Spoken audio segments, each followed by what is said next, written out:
Right, James?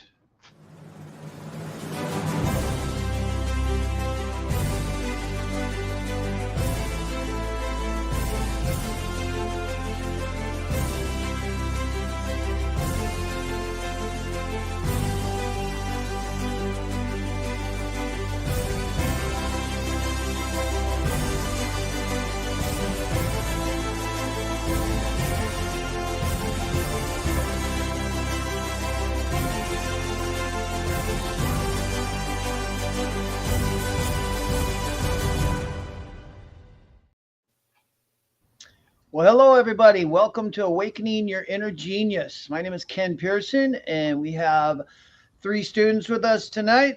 John Bonzel, former president of the University of Science and Philosophy. You've got Karen Elkins over there. She is our Science to Sage expert. And we got Mr. Porter, both longtime students, John and Jim Porter and John Bonzel, both longtime students. I guess I'm kind of trying to catch up to them. I don't know if I ever will at 30 years. I don't know if I can make a jump like that, but welcome everyone. And we are going to go right into the lesson. We're on lesson 40, but we are going to take a minute just to unwind and get ourselves centered. So go ahead and get yourself settled in. And this is a time where we're going to do a lot of concentrating. So in getting ready for it, we're going to decentrate on these waves a little bit. Decentration is the portal to my meditation and what we learn in the home study course, how to quiet our minds down by unwinding our thinking. When we're concentrating, we're winding up, and when we're decentrating, we're unwinding. So you can see how the waves of the ocean are rhythmic, and feel that rhythm. Breathe in that sunlight, that beautiful sunset or sunrise. It could be either one. Just let yourself kind of settle down and get ready for a great lesson tonight. And I'm going to quote one of the meditations that are in the home study course in the second unit. And it says, "The glory of thy light descends upon me, and my soul quickeneth. Thy light is all around me. Thy light shines through me. Thy light encompasses me. I am dissolved in thy light. Thy light and my light have become one. I am immersed in my light. I am in thy light, knowing thy light. And I ask thee to be with me so that I will not be myself alone." And just let yourself be in the light. Let yourself be dissolved by the centering light within you. As Christ said, the kingdom of heaven is within. When you decentrate, you can feel that sense of joy of that ocean and all the life below it. And the rhythm of those waves just letting you feel peace.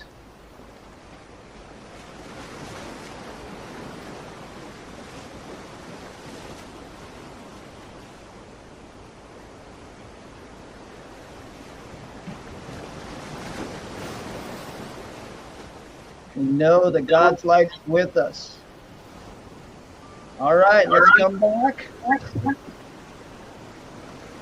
And we are on lesson 40. And Karen has done some visual imaging, and you're going to note some page numbers on there that will reference some of the page numbers that we're reading from. So try and take note of that as you see that visual journey coming up. And let's go to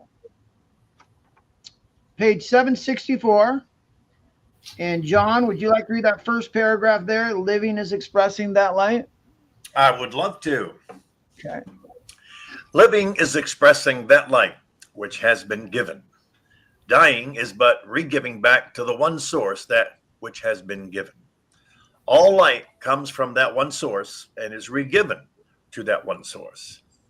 That one source is the creator, the thinker, and knower of the universe, the father, mother of the universe, omnipresent, omnipotent, omniscient. That is clearly descriptive of our creator, for omnipresence means everywhere. Omnipotent means the father, mother who has all power. and omniscient means all knowledge. We can no longer bring ourselves to use the word he for our creator, for nothing has been created other than by fathers and mothers, pardon me, mineral, vegetable, and animal. They in turn are creators of fathers and mothers.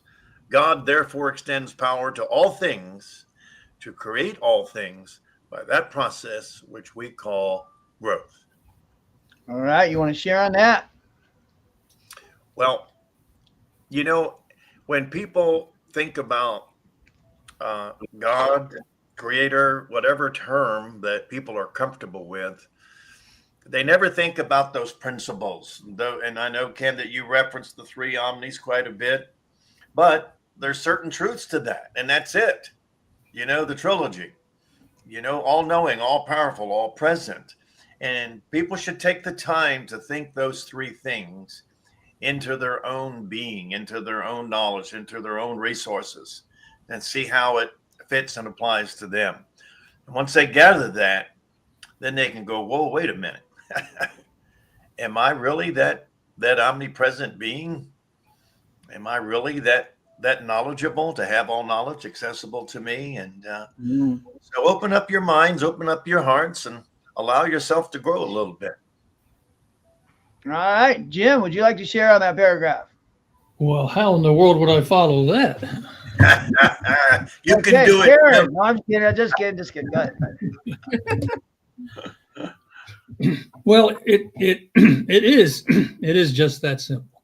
It's coming to the realization that as you grasp a greater and greater understanding of the divine that centers you in all things, it becomes more present in your life. And the more it becomes present in your life, the more you are able to utilize your talents and abilities to give it. All right. Karen, would you like to share on that paragraph? I think I would, but I'm going to add one thing for the next one. The totality of the meaning of knowledge is idea, and God has one idea, and that idea is creation. So when I think creation, then I think of the growth. And here's your opportunity to be in a domain where you can actually grow. You can actually expand your mind. You can try all kinds of things. You can be creative. And so you can go paint, you can go play golf, you can do whatever you want. You can go explore the universe. So there's that opportunity to grow. So I think that's kind of, to me, the fundamental part of the whole idea of why we're here. We get to go explore the things we love. Well said. All right. Well, I think the most important thing is that, is what what was so important to me about the omnis. The three omnis is what I call them, is that they're building blocks for my relationship to that Christ consciousness.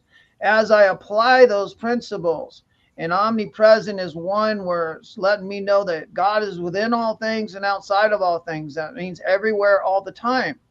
And within that omnipresence, right, I can tap in, you can tap in, as Karen just said, go golfing, go out in nature, go for a walk.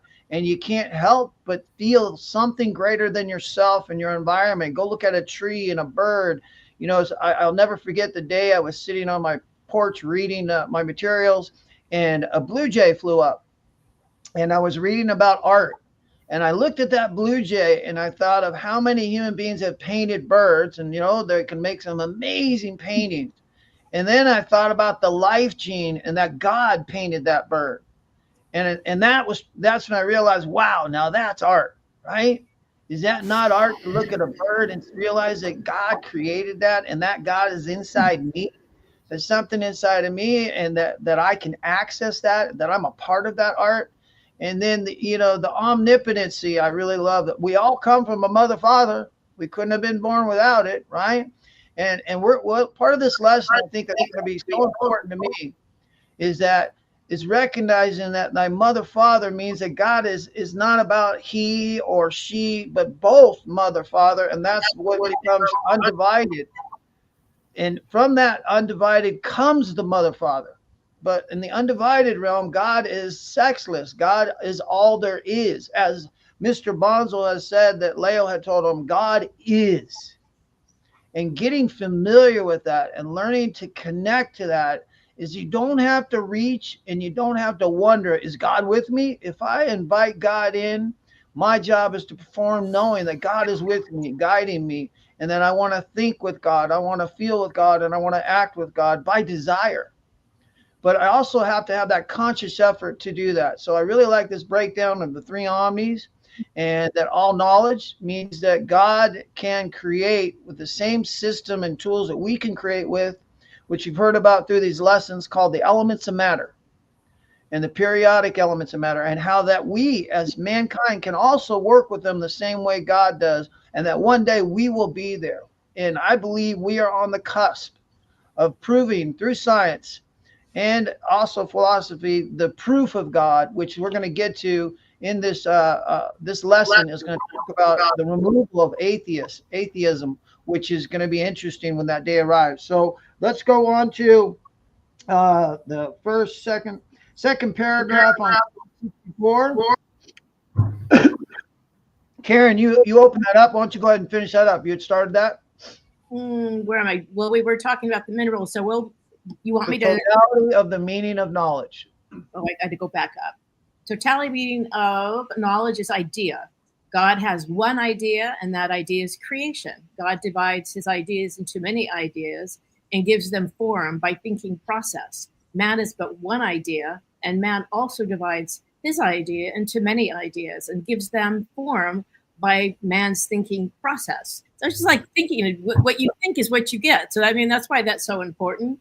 The knower thinks love and gives only love to all creatures of God's creation. Man's supreme desire is to love and be loved, but in his present state of knowledge, he often creates fear and evil, and his fear and evil will destroy him until he realizes that love is all there is. All right, let's talk on that. Who would like to share on that? Anybody want to step up? Well, it's the illusion of good and evil, and that they're given an identity as something that has power over us, and it does not. It has limited power over body structure, and it can do harm to bodies through thought and action, but it cannot touch the soul. And so when you see these great teachings about history, they don't give in to evil and fear. They go and let them in, even to the point of their destruction. And by doing so, they are in that moment lifting all of humanity. They're sending out that pure thought wave of love, no matter what, to all of humanity, and it's an uplifting thing. And that's why we are an evolving humanity, not a yet fully evolved one. Ken, what I would say is, and I've talked about this previously, fear is the great inhibitor on this planet for all peoples. Okay. So, but where does fear come from? And fear comes from the unknown. Mm-hmm. And more that you become the knower and you understand these principles of how God creates things, how he brings them into our vision and how they disappear from our vision in that sequence. And the more you familiarize yourself with that and know that it's a simulation of the idea. So what is there to fear? Nothing. I don't know who the guy is that said nothing to fear but fear itself, but that is just so true. I still don't like snakes. So well, you could say I'm concerned about snakes as opposed to I'm afraid of snakes. Snakes concern me. I like the word concern as opposed to fear in terms of the terminology for my life. I may be concerned about something, but I'm not afraid anymore. And Doc talks about in his life that the way to transcend that, and in the salutation today, is that talks about how, truth will guide my footsteps through tortuous paths. From all that is unlovely shall my eyes be immune. I shall desire to see the beauty in all things. And that's a loving attitude, and that fear and evil cannot exist when we're able to transform a car accident into a learning lesson, where we're able to transform a failing. Ken, I would like to just touch on evil for a moment. And that's a Well, you did. word. You had your finger out. You were touching it right there. I thought you were touching it. That's why I stopped. I was like, oh my God. No, John just no, touched I me. should have. Oh, all right. Maybe I Go should ahead, have went touch on that it. way instead of that way. But look, evil is a concept that man invented. All right. And I love this word, and it's just a broadening. Like Leo said, that God is. And everything that happens, all right, just think of it as it is isness. It just is. You don't have to attach, a good or a bad um, feeling to it. Just acknowledge it for just being what it is. Mm. All right. Because every experience is a good experience. Okay. It's a learning experience, it's a growing experience. So try to devalue. Try to devalue this physical, embrace it. All right. But try to devalue things that would cause you to maybe have fear or think of something as being evil. Absolutely. I think that was beautiful. Well said.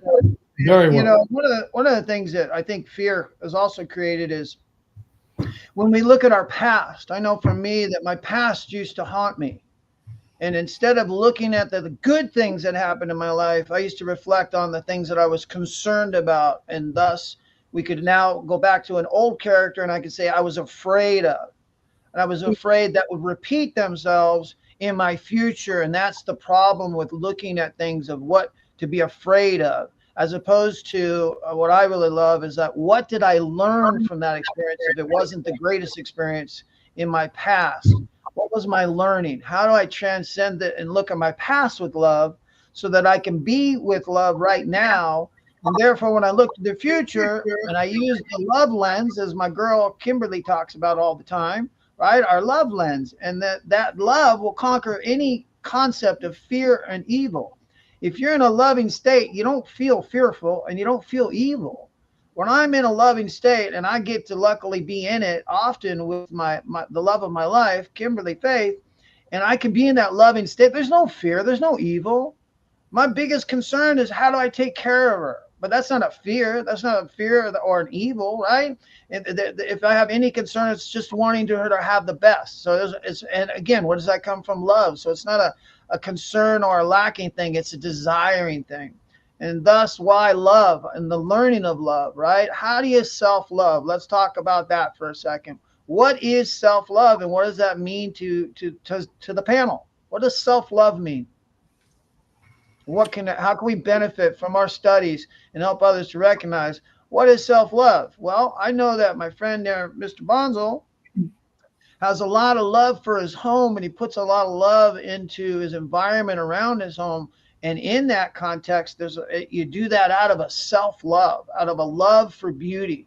And, one of the things I really like about Mr. Bonzo also is the sunrise and the sunsets, the love of them. They're not just, oh, I get up for them. It's a love.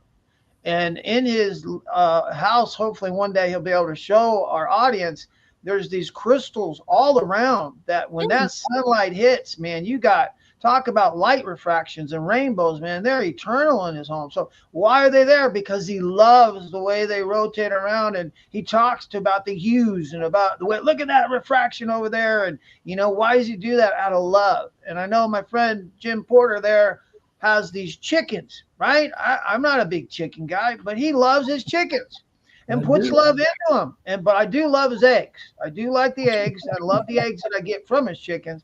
But like chickens in themselves have been like, and then you realize, that's the closest thing to a dinosaur. There's always a way to look at something and go, I never thought about it or looked at it that way. And Karen, I know, is a wonderful, at this glorious young woman in her graphics and attacking a modern age of digital content creators. And Karen is out there just busting it out.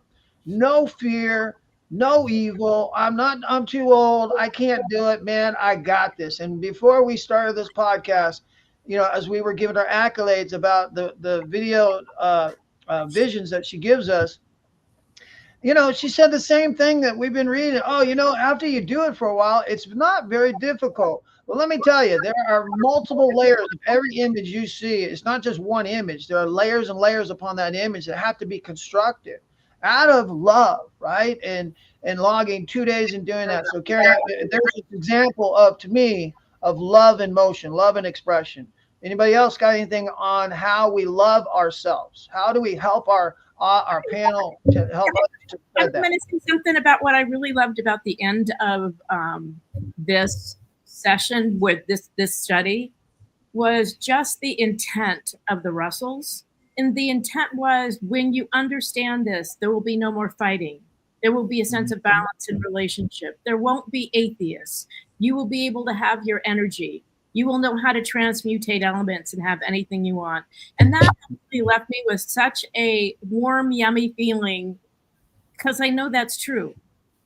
If you actually understood the basic laws of what it is and how things work, one, you wouldn't need to be afraid. Two, you would know how to even transmutate your own alchemy, your own chemistry, Yep. and how you behave within yourself, which is coming up next. And you know how the elements aren't just out there; they're what actually do best.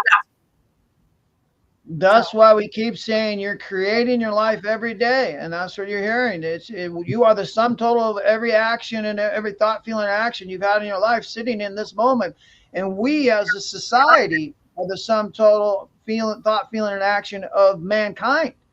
As we sit right here collectively, that's what we are. So that's why when one person or one human being hurts, every human being hurts, and that's the love principle. And that love That's is the love universal. That's the love thy neighbor as thyself. It's loving the self as one, as and with Creator, and seeing the self and all other selves as creating selves. And it removes the selfish state that's often attached to love of self. Love of self over others causes the problems in the world, but love of self in your relationship with Creator, and that Creator, seeing that Creator in all other selves, that is the correct way to approach it. All right, let's go to the bottom of 764. Mr. Bonzo, would you like to read that? No, you can't miss this one. This one you can't miss. This All one, right. it will surprise the deepest thinker and knower among men to be told that God creates only two things. This is critical, because this goes into the whole chapter: water and fire. Karen, where are you at? I'm at page, I don't know, 765. I'm on the second paragraph. Okay, so we're at 764, last paragraph. No, it's the middle one. And so that is what we're going to be talking about. I know, we're coming there, Karen, but right now we're going to read the last paragraph on 764. You're welcome to read that, though. Start on 764, the last paragraph. And then I'll tell you what, we might want to wait for you on that paragraph. Jim, would you like to read the last paragraph on 764? Then Karen can share on her paragraph after that. Sure. All created things have sufficient knowledge or instinct for their survival as idea. Animals can reason to some extent. Instinct fulfills the balance of their necessities. Vegetable life has its own way of protecting its body from being destroyed by its ability to grow, although it has no means of protecting itself from destruction by defending itself as animals do with their claws and teeth, and as man does with his armaments. It knows how to become strong by resisting winds of refolding itself in winter weather to again refold by the warmth of God's light. Mineral life has no such protection, but to freeze itself in the light which created it and again melt through the heat of that very same light. All is light. All right. So that's just a little spin on the animal, mineral, vegetable to realize that they all have male, female counterparts. We talk about that. It's hard to me when I looked at the mineral world. I'm like, wow, there's male, female mates in the mineral world. And of course, as we've been talking about, that's part of the elements of matter. If you take, anything and combine it like limestone and take it and mix it with aluminum, it'll give aluminum a shine. So those minerals will and it's not the shine, but it actually, the limestone dries up the aluminum or makes the aluminum wet. I'm not sure which one. John, do you know which one it does? Make it wet or dry? Limestone to aluminum shines it up? I'm not sure in what reference you're talking about there, Ken. I don't know if you're 53 combining That's them. okay. I could be wrong. It's not a big deal. But I would like to. Inside of the wave, and aluminum is on the feminine, so you're probably dead on. Yeah, I know it. I'm referencing the 53 lecture. Yeah. But anyway, Karen, let's hit your paragraph now. Now I got to read it again. Yeah. It will surprise the deepest thinker and knower among men to be told that God creates only two things, water and fire. As the two curvatures have been created as the only tool for creating the universe, so also has there been two substances been created. Cold wetness and hot dryness constitute the bodies of all created substances we call matter. Cold Okay, wetness. stop there. You want to share in that? I think that's a lot to unpack there. You want to unpack that for us a little bit, Karen? Yeah, it's interesting because having just finished a book on water, and in water, and you'll have images of it, we'll show it to you in the slides. Water actually is the canvas for life. It is like the backdrop. It is what light, water, it's what holds the light. It's where the bubbles come in. It's where the dendrites that we have, like your fingers, it's all dendritical, which means they carry charge just like the cells carry charge. But it's all done through water. Water is the medium for the transportation and the canvas. And fire is the things of our desire, what we actually charge through our bodies and what charge through space. And you can see it in the landscape, which I'll show you too in the video, in the imagery of the videos, because that needs to be seen. And what's interesting, if you look at water in the ocean and you look at the heavens, you take the color out and they're identical. So when God said, I'm separating the waters from the waters, the firmament from he meant it. It literally is exactly what it is. So you can see the charge and how it really moves through. And what makes water is when you get a thunderstorm, the fire in the sky, and what happens? It rains. So now you've got a whole recycling system that happens. So one feeds on the other. It is the hot and the cold. So the cold rain comes down and goes up to the heavens. It collects and it condenses, and then it comes charged alive. And it falls back. And the battery is full of a bunch of water. So that's a great illustration. Anybody else on that water and heat principle? Well, as we move along, Ken, you'll get another view of what wetness and fire is. Spheres are fires. Space is water. And the job of space is to prevent suns and planets from exploding. Everything in the universe wants to turn itself inside out. Okay. That's a good hot tip. And Karen, you want to finish that paragraph up? I know, actually, he's right. And that's yeah, it wants to turn itself inside out. It's like that torus moving like this thing. Yep. Yeah. So do Okay. I start? All right, good enough. We are going to move now to page 770. Ken, hold on. It also makes magnetic storms. So what happens with this fire, and when it creates the ring, it creates the magnetic field that we see, like around the planet, around yourself, and around a drop of water. So it actually creates individuated spheres within spheres. Like We're not trying to overwhelm the audience with too much information, too much technicality, but so let's try and keep it to, the compression, expansion. We're talking about wetness and dryness are the two elements that construct this universe. It is that simple. And then the complexities can come in the hexagon, trexagons, and tilagons and all those kinds of things. But the reality of it is the simplicity of what we're talking about is wetness and dryness are the two elements that God creates the universe with. That's what we're talking about. So let's go to page 770 and read One, two, third paragraph down there, James, if you would. That is what waves are for. And who would like to read that? 770. Ooh. I think Jim wants to. Oh, okay. Gee, John, thanks for Jim. reading my mind. That is what waves are. They divide the undivided static cold into a hot dynamic universe of motion. A three-dimensional universe from a non-dimensional one. This they do by developing a compression force which shortens long, cold, invisible rays into short, visible rays. Anyone who's ever looked at the water going down a sink, you see that happen. The more it shortens, the more it condenses, the faster it goes, and you could actually register a heat difference if you put a thermostat in there. Waves also create an expansion force, which unwinds the hot, solid spheres into cold, empty ones.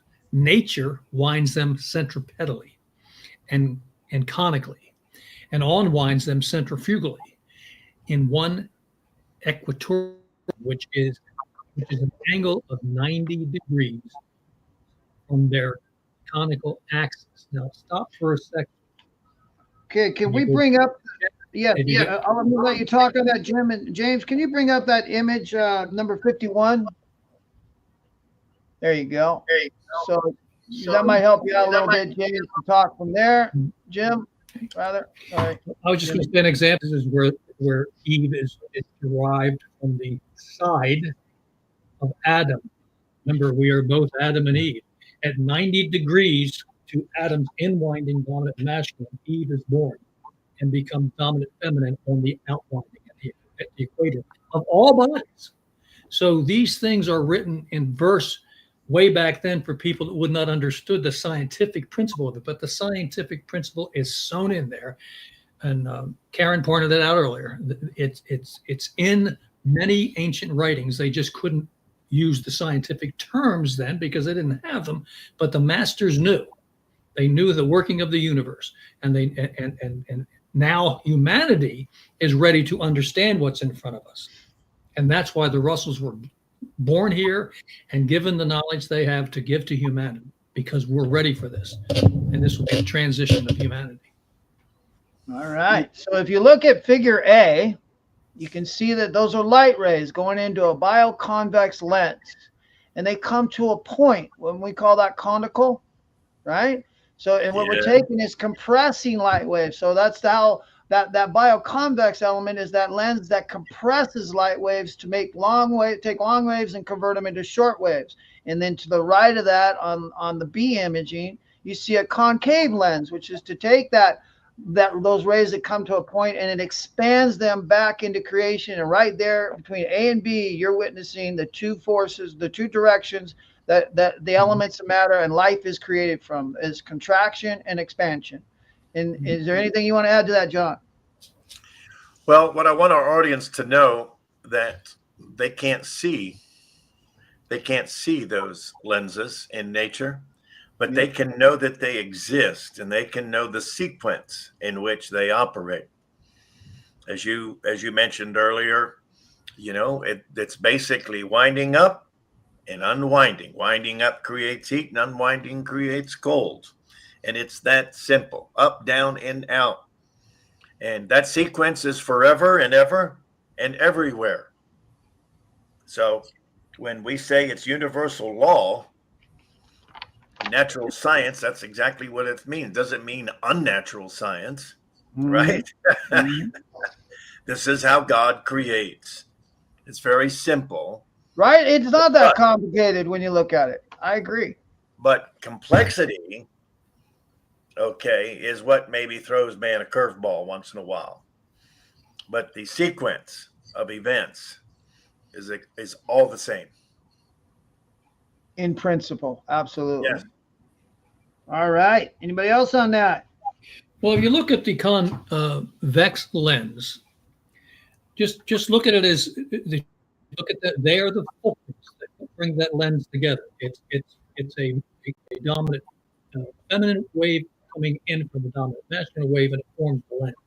That's the matrix image. And once the lens is formed, it takes all It takes its focus inward. But what you don't see is you can take both of those and put them on top of each other. So if that was the string on an instrument and you pluck the string, the repetition is caused by those two end sections, which are your I'm blanking out on the word, your fulcrums. They radiate from the fulcrums into, and then what you don't see is the outward radiation, which is the other one, which is B. You can see the string going back and forth and creating the sound, but you can't see the sound traveling outward, but you can hear it when it comes back to your ears. Our next diagram will actually illustrate that. But before we go there, we're going to take our first break and get your legs loose and unwind and try and unpack everything that was just said. And remember, it is simplicity complexified. So we try and stay simple. Just try and stay simple, okay? Take what you can and enjoy the ride. And we'll see you in 3 minutes.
All right.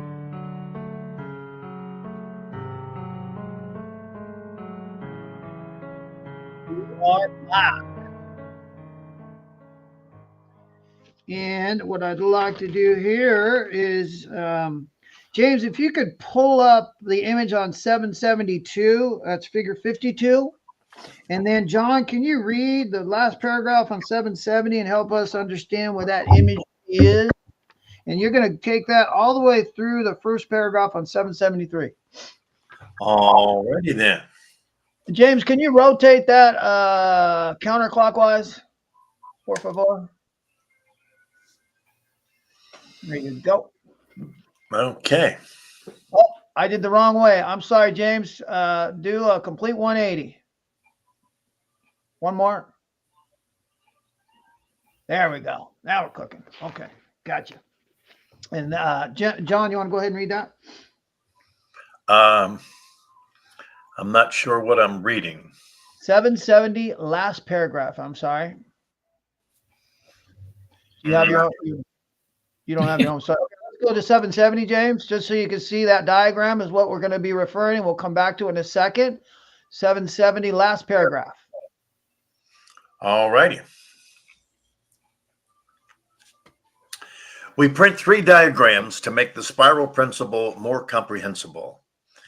Figure 52 represents the vibrations of a harp string, which multiply stillness into fast motion and produce audible tones corresponding to the octave principle of light waves.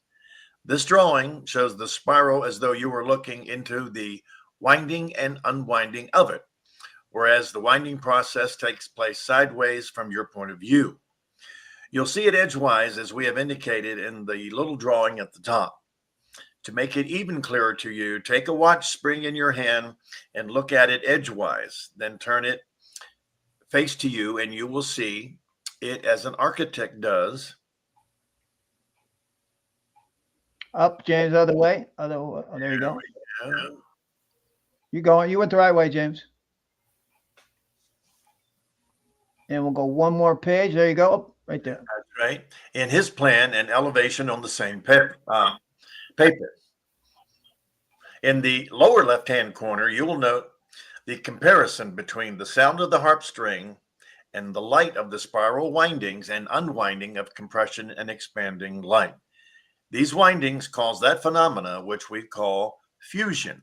The unwinding causes the effect of fission. Okay, let's go back to the diagram. And John, can you talk us through that?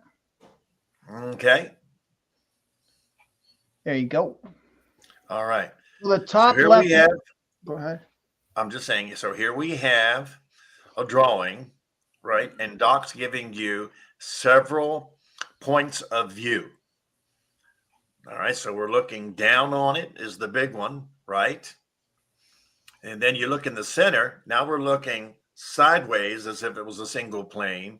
And then the same is up in the left-hand corner. All right. Upper right-hand corner is the same thing. Yep. And what's beautiful, what I love about that upper right-hand corner one, in Doc's book, The Secret of Light, you can see evidence there, what he calls the 4 rivers of light. And what you're seeing there is how God winds up space and creates stars. And that's how, and then they find their own position in the universe. So there is no, I mean, can you imagine? I mean, this Big Bang Theory and the world being taught that there was just a big explosion of something. Well, what the hell exploded anyway? I mean, you know, and it just went out there. And so we got a one-way heat death, and how ridiculous. So the Russells, God said, all right, it's time.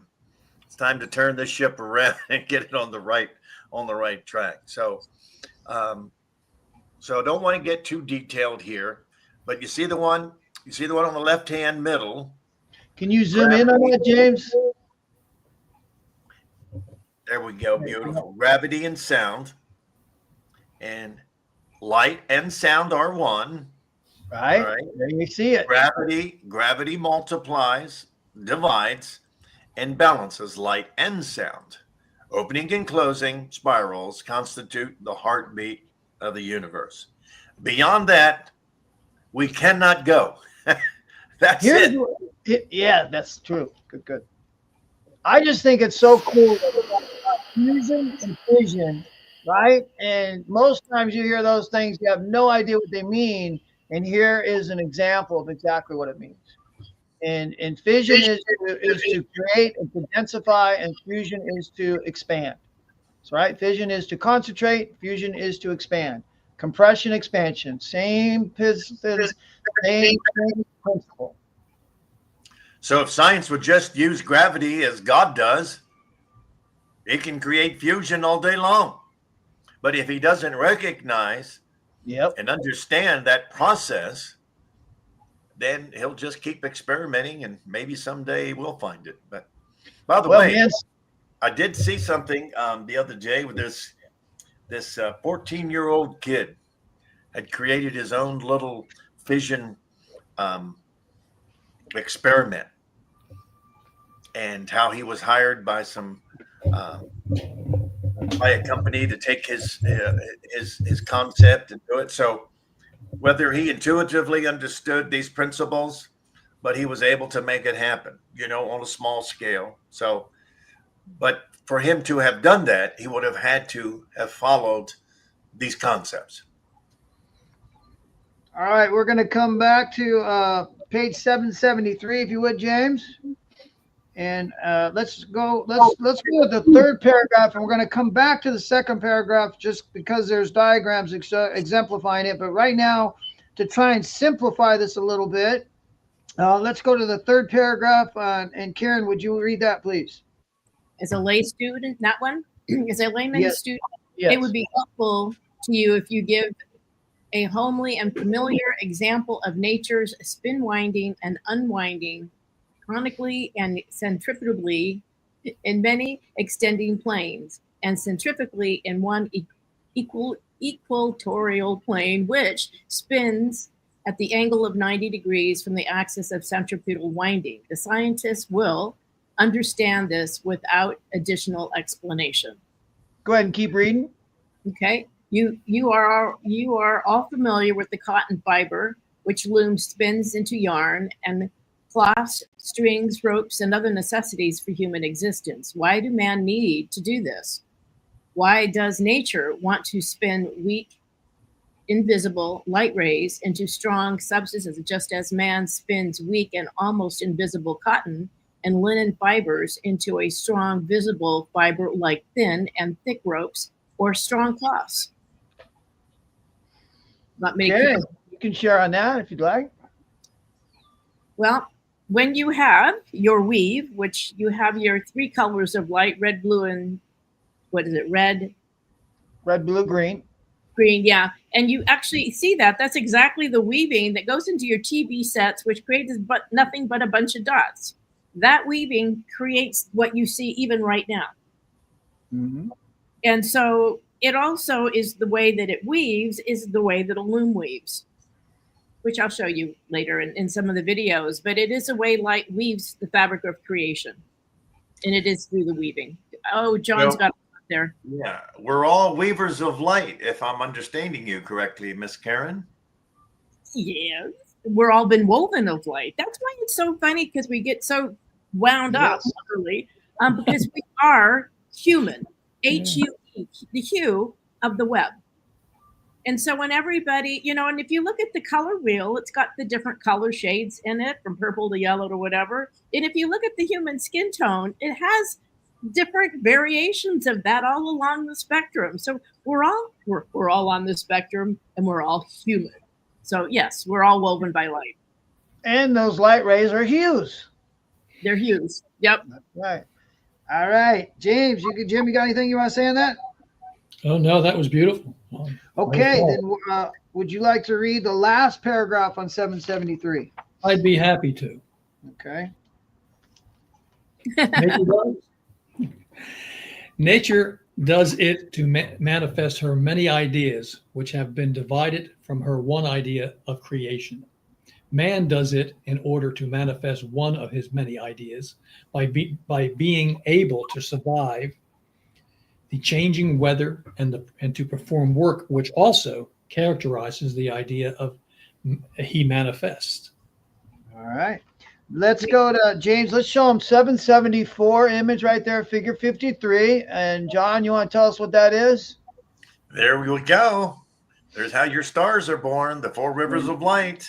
Yeah. Winding up space and to incandescence, and throwing those stars out into space.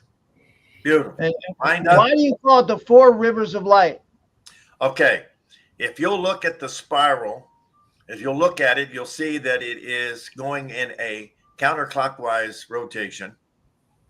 And then you'll see the two black lines coming in, or cones, if you will, black cones, and Yep. then you see the two white ones being thrown out. There And you so go. those four rivers of compression and expansion is the term that Dr. Russell gave to them, the four rivers of light. Isn't that, I mean, look how simple that is and how beautiful that is. You know, when we look at that, the way you can actually visualize that too, which is often visualized, is the pine cone. It's got the tweak, and it's the way it does, and the sunflower does the tweak what it does. And that's when Buddha said, if you can look at a flower, you see the whole universe. And that's understanding right then and there what the ancient wisdom was. And one more time, that's the golden ratio, isn't it? It totally is. Okay. Why don't we read that below there? Jim, you want to read that? Can you scroll up a little down there? Yeah, there you go. You can read that, Jim. That if you watch. There you go. Let's jump back to the picture for just a moment. Okay. And look at the gift that we have here. We are in bodies that have a sense range that allows us to see the outwinding, compressed, heat-induced light. We can see that. But our limited sense range does not allow us to see the fact that what we call darkness is actually also light radiating in from God. When you have an illumination, the first thing that happens, you have a severance of the two lobes of the brain. There's a magnificent spark of pure white light, and you see and instantly know divinity. When you're in body, before that, you reach that stage, what you see is what's before you. You see light and darkness, but that's the beautiful gift of the illusion of embodiment. And like John was saying, it doesn't matter whether you're talking about something like that or an atom. They're both winding in and out in the same matter at different ratios. So it's a beautiful, simple example of creation through light, through desire. It really is. And now, so the space winds up to make light, and also space also unwinds to return to light. So the one constant is space. Light is temporary. It's always in motion. It's sort of like sound. Sound comes from silence, and then Then when the sound makes an effort to express itself, it has to return back to silence. So silence is a natural state. Sound is an unnatural state. It's also, again, temporary, but the silence is also continuous. It's the equilibrium, just like space is the equilibrium. Ken, on figure 53 there, is that the image that you used to get that shirt printed? Yeah, I did. I took it from my silk printer, and I said, yo, man, can you give me this? All right, who's going to read the paragraph? Okay, John, now you got to read the paragraph below that image. All right, very good. If you watch the workings of a loom, which spins cotton into its various forms, you will notice that there are many threads which spin conically and centripetally into one thread or one piece of cloth. The more colors that are needed for the design of the cloth, the more complex the threads become. The same thing applies to the mother at home, who knit yarns into thicker cords and cloths. She gathers them conically and centripetally, spirals, and spins them into one stronger cord or cloth. Oh boy, there we go. So in essence, we're working with nature all the time and don't even know it. We're working the principle of creation as we live our lives and don't realize it, right? So it's, so to speak, as we learn in this home study course, I can't move my little finger without extending myself from my creator, from God.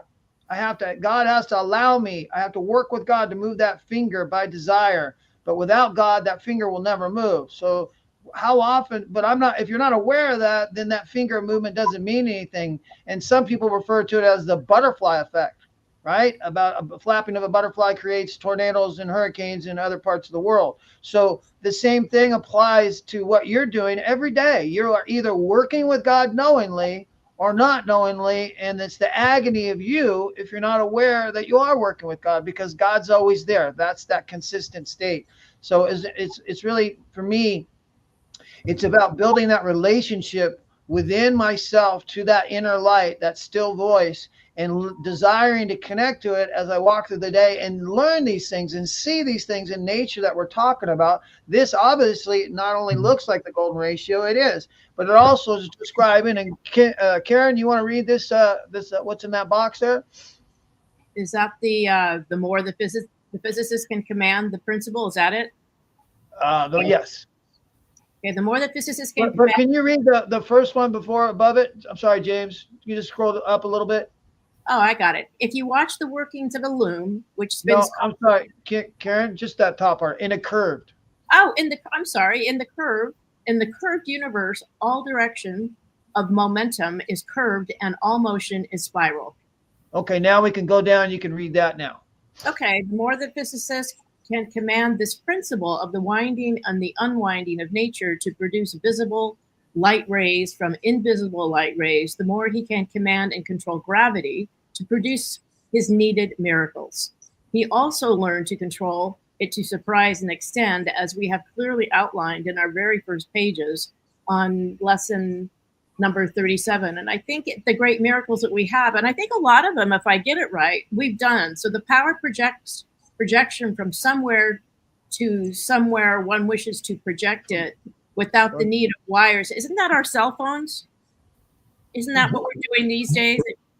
We got to read it a little more clear there. Power projection from anywhere to wherever one wishes to project it without the need of wires or cables. And yes, that would definitely refer to our cell phones.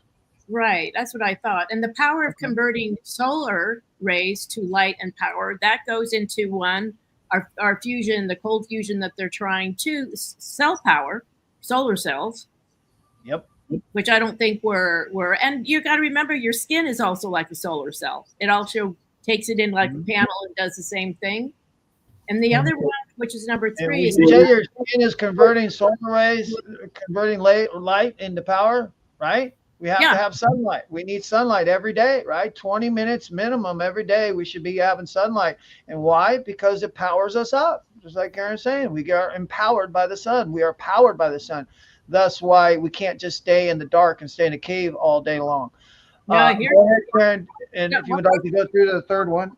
Wait, you got to remember your body is 99.9% water at a molecular level. So your body, actually, the water is what gets charged in your body. So when you go out, you're actually charging your water just like the battery. So your body being your own battery, you're literally charging yourself. So what calls the power of transmutation of one element to another, that to me is when you actually realize, just like nature does, just like the thunderstorm, just like a volcano, there's that peak, that cone that comes up from a volcano. It's cold on the bottom because that's where the water is. And as the pressure rises at that peak point is where all the elements, the water, the fire, the air converge. That's the transmutation. That's the spin up where everything becomes one. And then it goes out from there, releases up, becomes the gases, becomes the fire, becomes the water, and the cycle goes in. Nature's already shown us how to do that. And the interesting part is we have had guys who have actually done cars running on water. Mm-hmm. And they know how to do it. And that is the technology we need to bring forward. That's some of the hydrogen stuff that's coming in right now. Too bad they're not alive anymore. But yeah, we could definitely use that free energy, couldn't we? Yeah. And but the thing is, it's true. And then that's right. So anyway. So let's scroll down a little bit on 776 there, and the end result, which would be the second paragraph. John, you want to read that? Okay. You know what? I'm sorry, John. I'm gonna go ahead, and since we took a break late, let's take a break now, and then we'll come back and we'll wrap this up, and then you can expound on that because it's a really important part of the summarizing, so we can overview everything we've talked about. Okay, we'll see you in 3. Everybody get your legs out and stand up and feel it out and enjoy the video journey that Karen set up for you.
All right.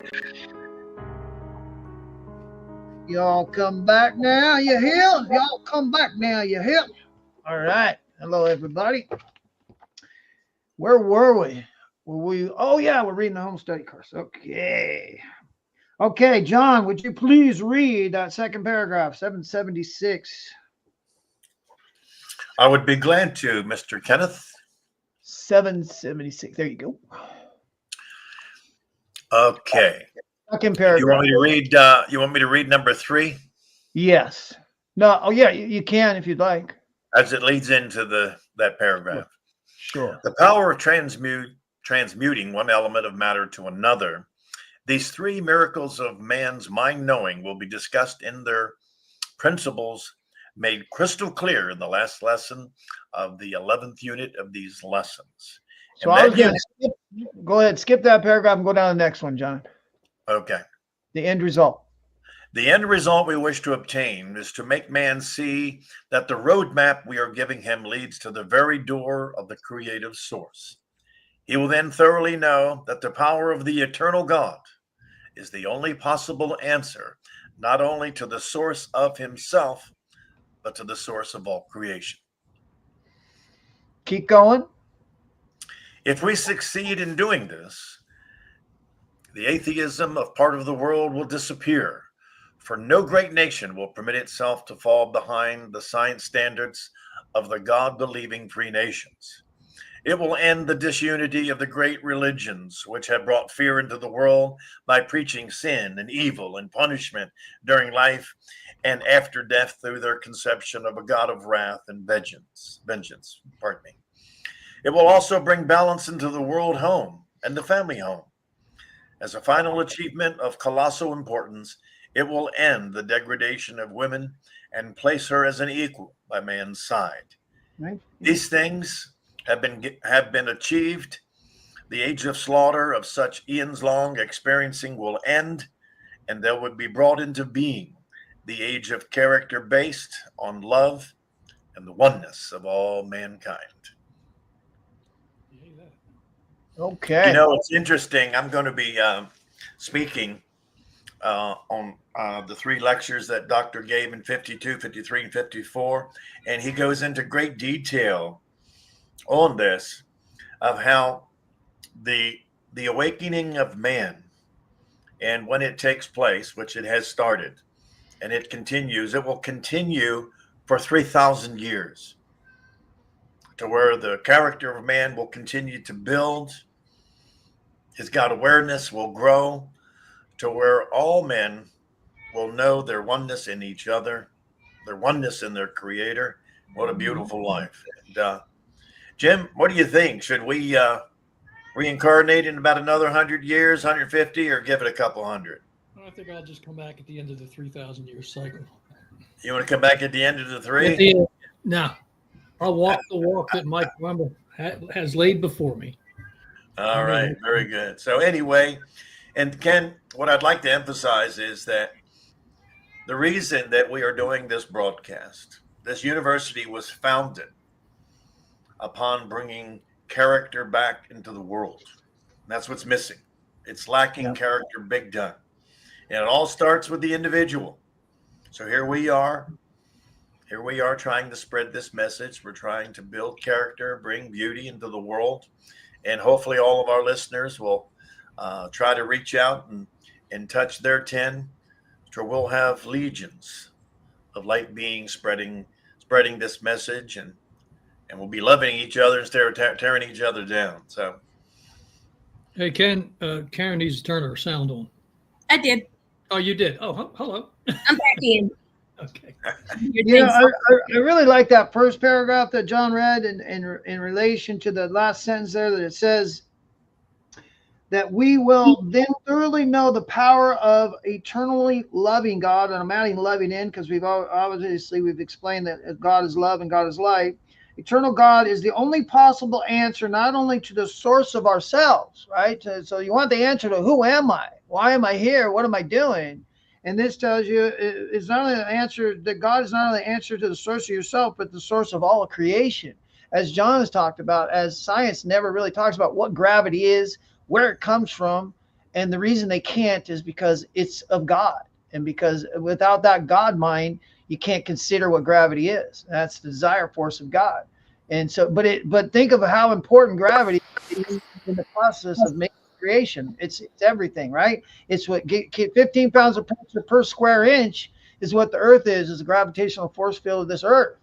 So everything wants to stay on the ground at 15 pounds of pressure per square inch. It's almost like thinking about a bunch of rubber bands on the surface of the ocean. And when the waves come up, the rubber bands move, but the rubber bands are still, those 15 pounds of pressure per square inch are trying to level that water right back out. So they can get the crest and the trough, Mr. Bonzel, not trove, trough. We can get the trough, the crest and the trough, and yet it's going to return back to a state. So the waves are temporary. They're an illusion. They're not real.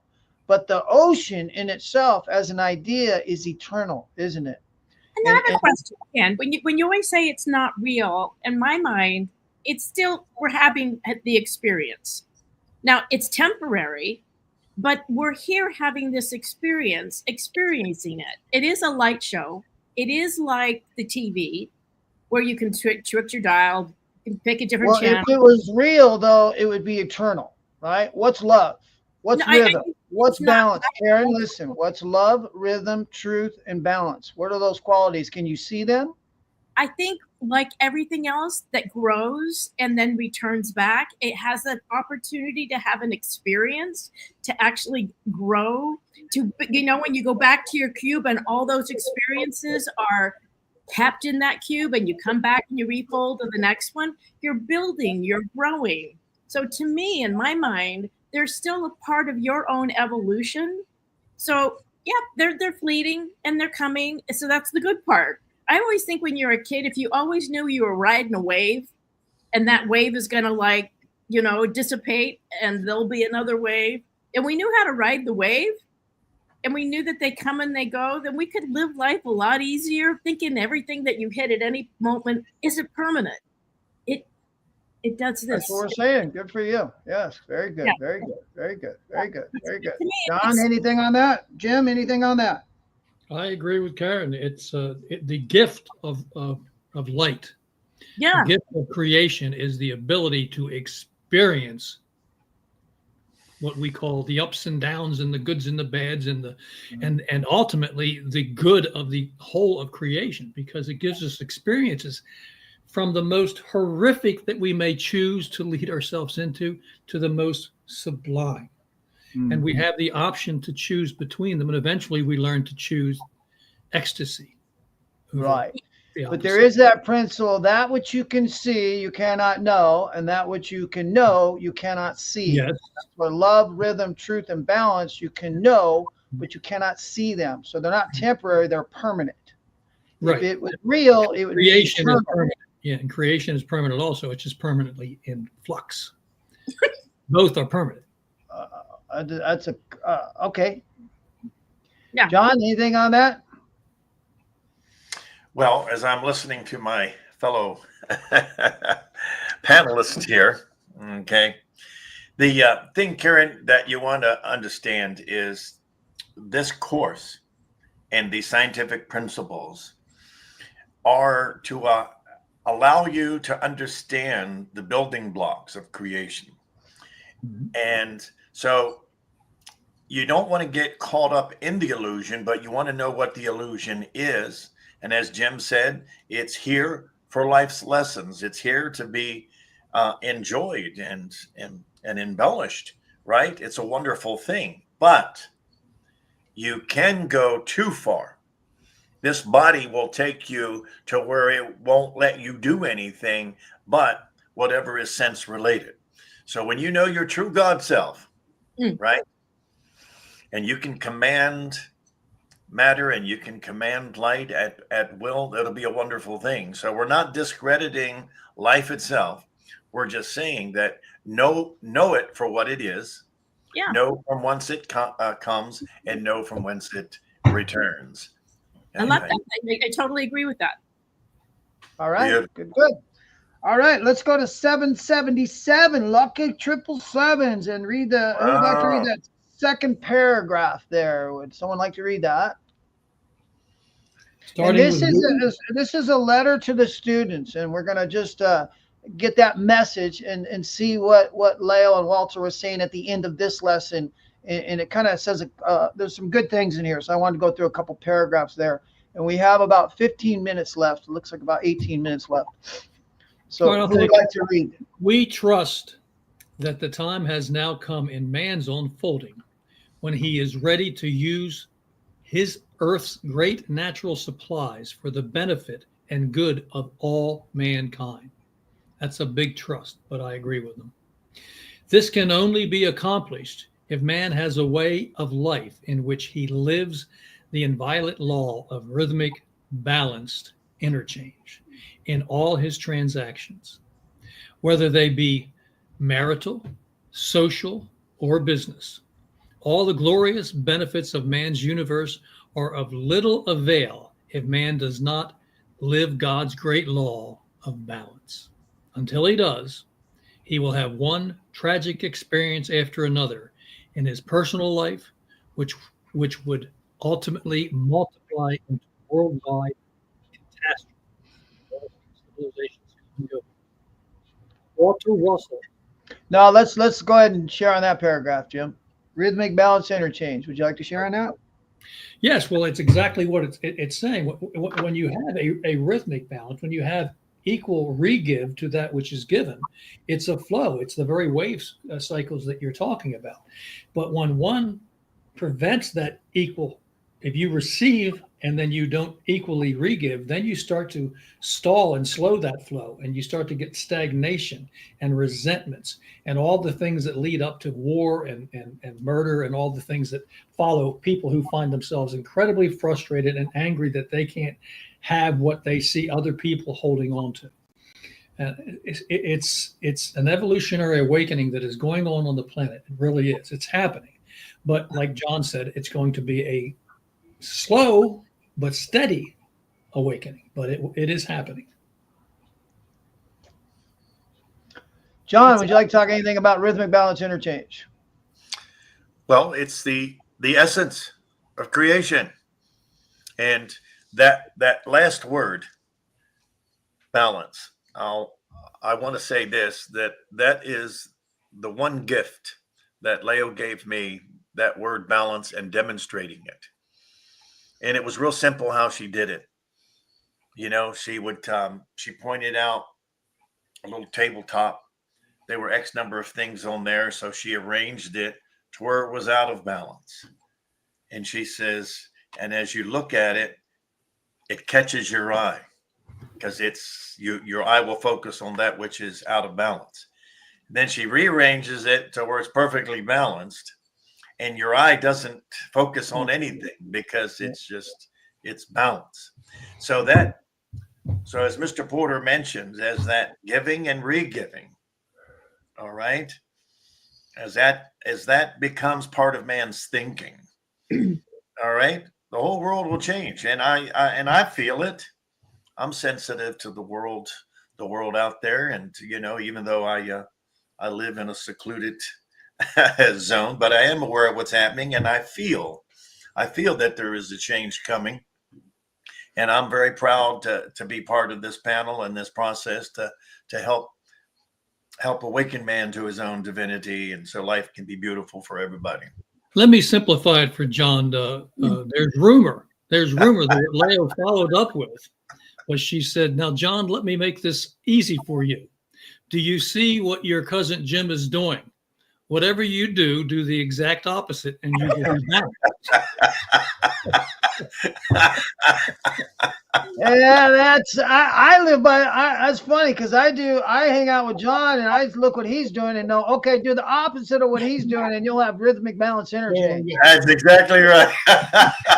Karen, did you want to share on rhythmic balance interchange? You know what I was thinking of when you guys were talking about it is right now we're having some huge solar mass ejections. Yeah, we are. We got eclipse, right? We've got some that are blasting us, and people, and as a consequence, we're having earthquakes, and we're having volcanoes erupting. Manamar, is that what it's called? And it is. I know when the seasons change, we talk about pressure, and expansion and pressure, and certain pressure conditions create different things on the planet. So people should just be a little bit aware that right now we're having a blast, which is pressure pushing on and compressing, and we are having literally eruptions at the moment. So, and some fusion and fissions going on. Yes. Many people are calling it an ascension, and we're talking about transformation and a change and an age of character. We've talked about there's lots of different ways. And, rhythmic balance interchange, for me, personal, and I'm going to take it personal, right? How's your thought life been today? Has it had rhythmic balanced interchange? Are you having rhythmic thoughts, balanced thoughts? Because they're interchanging with the world you live in. Our countenance comes before we utter a word. People feel the energy of your spirit within. It's called your countenance. And so for me, rhythmic balance interchange became something very important in my own thinking and knowing, right? And I can know rhythm and I can know balance, but I can't, but what I want to do is think in rhythm and think in balance. And I'm in balance when I'm in fear and evil, and I'm balanced when I'm in love. And that's why that quality is so important to try and bring into your life as much as you can. And you're talking about somebody that came from zero love as a childhood and hard life in the streets and all those things. So love was definitely something that I learned, and I am the most loving, mushy guy now, you know what I mean, as it would be, because I didn't quite have it when I was younger, so maybe I'm making up for it now. But I can say that I really love love, and I love being that kind man, and I love living in a balanced life, and what we just heard there is when you have proper balance, that's a natural state. You're unhappy, you're no longer in a natural state. The natural state of love is balance, and it's rhythmic. And the interchange is all about that love of what we've heard over and over again. Everything is trying to become every other thing. That's the interchange principle. So whether you like it or not, people are reading who you are, whether you say it or don't say it. You can't hide it. You can't even hide. And the more we progress as a species, we're going to learn telepathy to certain levels. We already have it. I intuitively read people all the time, but I've trained for many years in order to do that. But you can read people. I can read people very well by the vocabulary they use, the words they use, their demeanor, the way they treat other people tells me a lot about their character. Character is something that I learned, and this home study course is teaching us, is built. It's not assumed. You don't just become a good character, you build a good character. You don't just have a good life, you build a good life. Nothing comes to you by just sitting on your couch and hoping for it, right? What do they say? Hope is a guy with a six-pack of beer and a lottery ticket on his couch, right? That's hope, right? In this world, we're learning, if you get the concept and you don't take the action, then the inspiration didn't mean anything. If you're inspired by a thought or to do something, follow it with some kind of action to bring it to this world. Take it from the idea world to this 3D world, as Karen's talking about and Jim's talking about, for the experience, to have an experience. Don't just let life pass you by. Know that you have genius within you. Well, how do you access it? That's what this home study course is all about. It's about awakening that inside. So the vocabulary is tough. It does seem complex. Man, I've been doing this for 30 plus years now. And every time I go through it, there's always more that I glean from it. There's always deeper levels that you can get to. So there's no finish line here. So you're okay right where you're at. And that's something I learned a long time ago. If God is God in those three omnis, then God knows exactly what I'm capable as at the level of where I'm at. Not you, not anybody else. And therefore, if I can recognize that principle, I can have all of God right now. I don't have to wait. All of God to which I can understand in my capacity to touch God. And start there. Start now. Start today. And what I started doing is inviting that awakening, that voice inside of me. And God, can you be with me? Can you help me see the beauty of this panel? Can you help me hear the things you'd want me to hear? Can you be with me on this podcast? You know, I ask for God's will when we're doing our decentration before the podcast. And then I back it up by performing. I'm asking for God's will to be here. I will perform knowing that is exactly what's happening. You know what? That there's an interesting part that I think when you were talking is the idea of dancing. Because within a partner, there's a rhythmic interchange. You may be led by the man, but it's a really nice dance, and that's more like romance. So I always think for myself when I look at a relationship, is it just coming to get, or is it coming to give and get? And is there that rhythmic interchange with the romance, which I guess, John Bonzel, you seem to have in spades, because that's what Ken says. You know how to romance. So by doing that, I think that is essential, because God wants beauty. God wants rhythm. God wants exchange. It's not a one-way street. It's a two-way street. And it can be literally a beautiful dance. And when it flows, it's just nice. There's no argument. There's no nothing. You're listening. You're having conversations. And to me, that's where life becomes pretty sweet. I'd like to go back to Ken's statement there. He kind of went on, and it was so beautiful that my eyes, they're starting to water now. I mean, Ken, I didn't know you had that in you, man. That was beautiful, brother. Hey, don't mess with me, man. I'm going to start telling all these people all about how you treat me when I'm at his ranch. You know what he tries to do with a bad back? He puts me to work, man. He makes me move mulch with a bad back. Oh, come on, man. It's just like mulch. What's wrong with you, man? Come on, stand up. You can do it. But John, it hurts my back. Don't worry about it. It'll do good. It'll strengthen it. Anyway, all right, let's go. Did we read? Yes, we just got the rhythm. Let's go ahead to the next paragraph.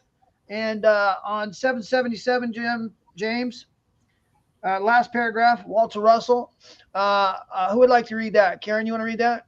Sure. Walter Russell has so often said, to know the wave is to know the secret of creation.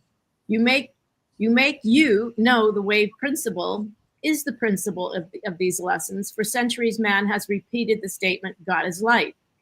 And many there are who have thought of this God light as an incandescent light, which they can see. That God has given the new knowledge of the universe to man at this critical period in his unfolding must indicate that man is now ready for it. Thus is man given the tools for his use. The world needs new fuels, water, metals for substance, and ever-increasing population, and they must produce as nominal costs to be within reach of all. So I would agree. And you know what? The toolbox is there. I mean, it's so obvious. It's here. We're in it. Yes, and you also point out, Ken, earlier you pointed out, and correctly so, that many of the people that have brought these technologies to us in the last 100 to 150 years have been persecuted or even murdered to keep the technologies from getting out. But now so many people are being born around the world with this innate knowledge available to them that they're going to start manifesting these cheaper fuel potentials so fast that they won't be able to stamp it out. So that transition is on us, and thank God, I send all kinds of love out to those pioneers that tried to give us this technology earlier and were punished for it. God bless them. Yep.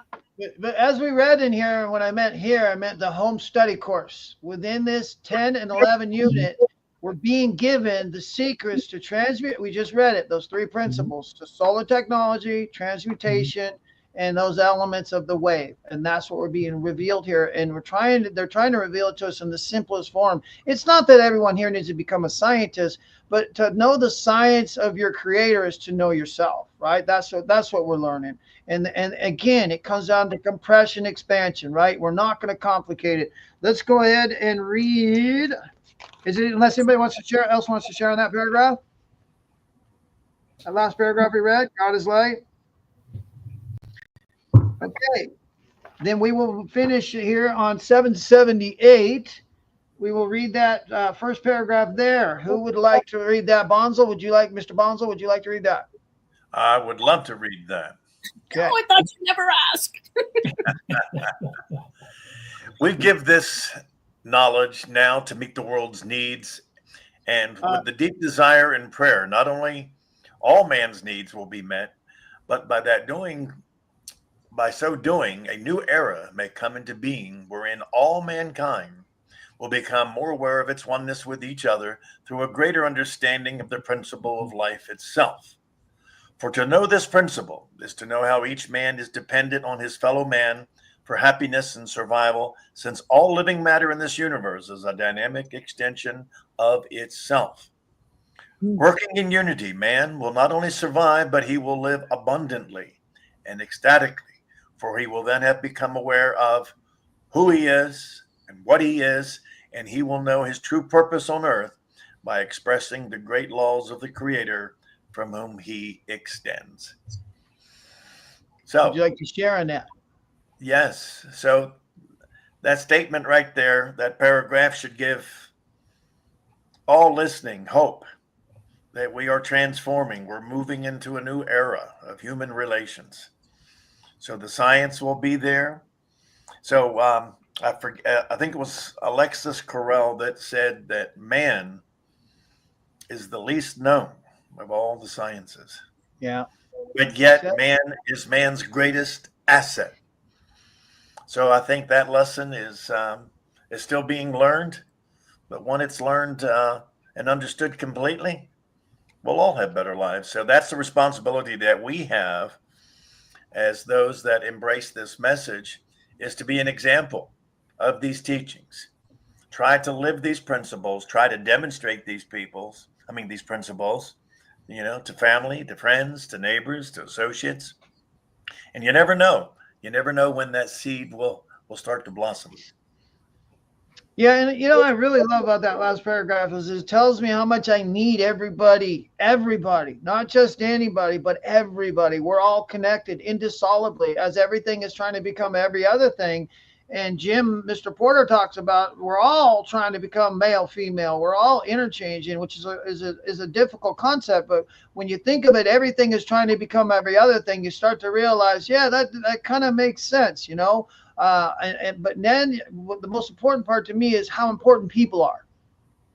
Everybody's important, and everybody has the same capacity within them. The three omnis of omnipresent, omniscient, and omnipotent. Those three elements are within every human being, not just a part in some and more in the others.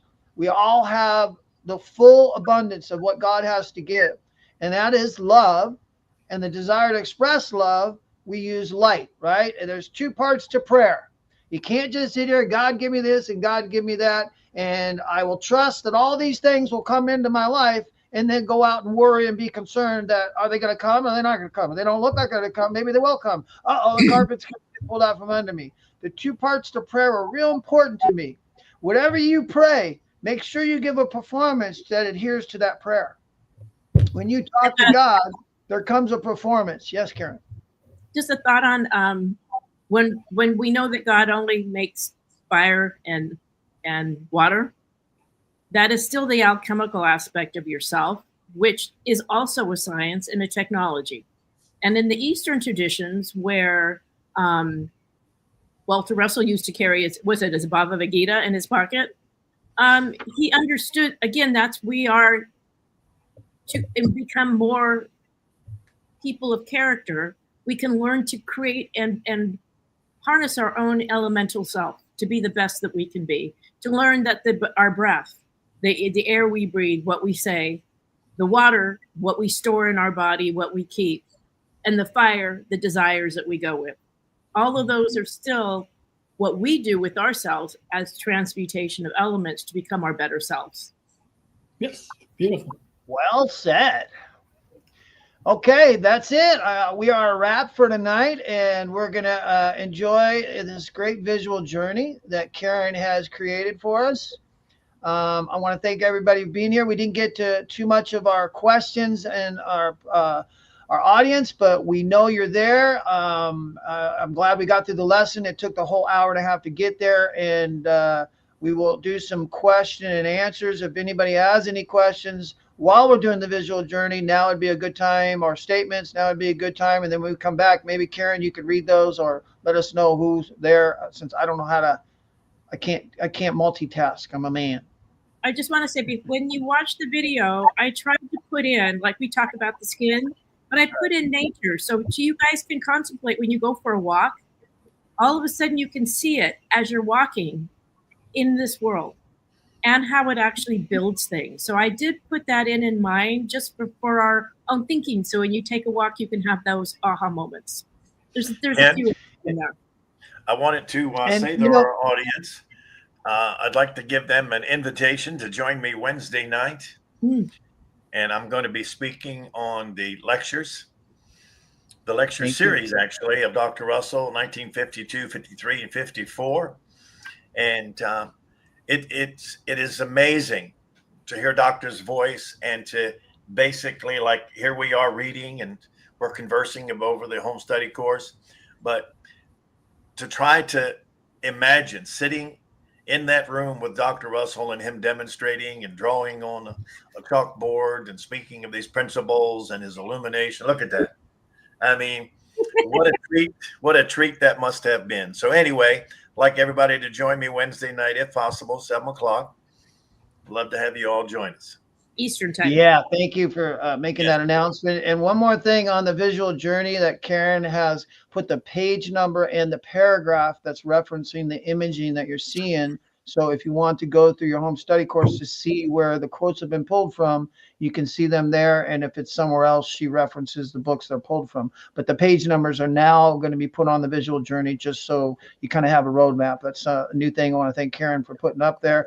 And while we do this visual journey, one more thing is that we are self-supporting through our own contributions. This podcast is not paid for by anybody. There is a cost to it every week. So whatever donations that you can allocate or bring towards us are so much appreciated in carrying this message.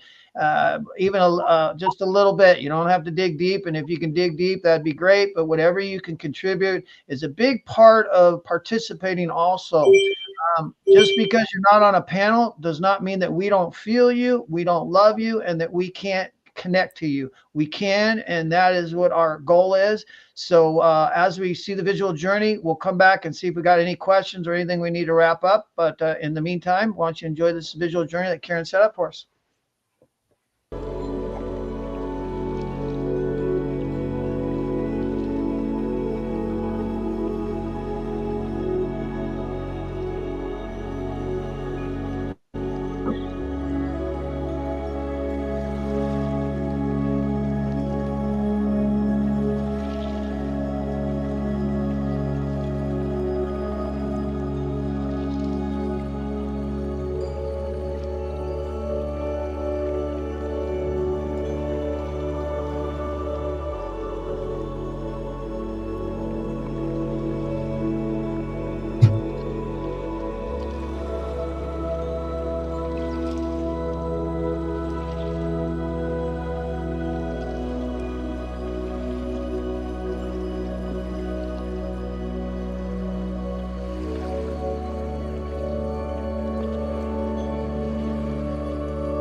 Great job, Ken.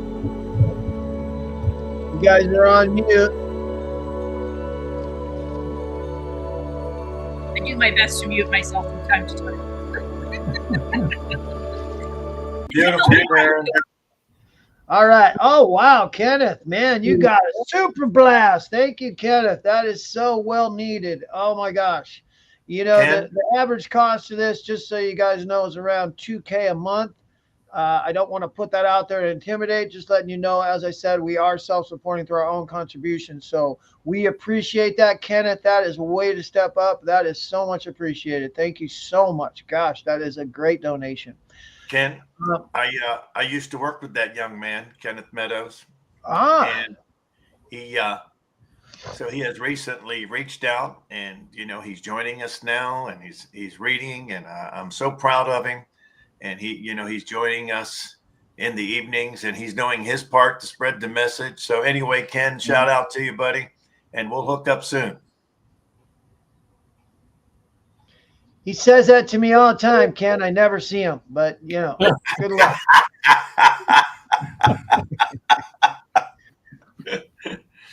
but I'm not like everybody. All right, you guys. Any questions, or do we got any other comments that we want to note there, Karen? Do we take any note of any comments? Or are we good? Nope. Just Oh, there's Karen Mahan. I don't know how to donate here. Is it the same if I donate to the university? No, Karen, it is not. James, can you put up that, bring up that link to donate? Por favor. So why don't we hold it there? Can you hold it there? Oh, it's coming back again, Karen. Oh. It was up. I guess James doesn't want you to donate, Karen, but we do. So we're gonna wait. We're gonna wait. There it is. There it is. All right, thanks, James. That he put it up there in static. All right, good man. See, that was findingcop.com. I love it. That's pretty fun. Yeah. So anything at all is so appreciated, you guys, and we couldn't do this without you. We do this from our hearts with love. And this is definitely made with love, and you're seeing love and expression, not just within, but in the actions that we're taking by showing up. And all you in the audience and on this podcast are showing love to us and to this world. We're all about making this world a better place. That's what this really comes down to. One character at a time, starting with me and then working our way out to other people by the way we interact with them. That rhythmic balance interchange is really, really so important. So thank you guys so much for your donations. They are so appreciated. As a matter of fact, I better wait for Kimberly to come back, because there was a gift that was given to this our program, but I'm gonna let Kimberly. I gotta wait till Kimberly's here before we make that expression of great gratitude for the gift, because we got a big surprise coming for you guys that will even help us in a greater detail to exemplify imaging and verbiage and break it down to even greater degree as though we couldn't before. And Kimberly will reveal that to you next Sunday as we have our podcast then. And I don't want to spoil it. So yeah, it's a big one. It's a good one. It was a pretty heavy duty one. So I'll tell you that much. So it's a cool surprise. Anybody else have anything else they want to say before we wrap up? Nope. Thank you, everybody. Always all right, fun. Guys. Thank you so much. Have a great night. God bless everybody. We are sending love to you all. Like my girl says, love, man. Get some love. Get some love. All right.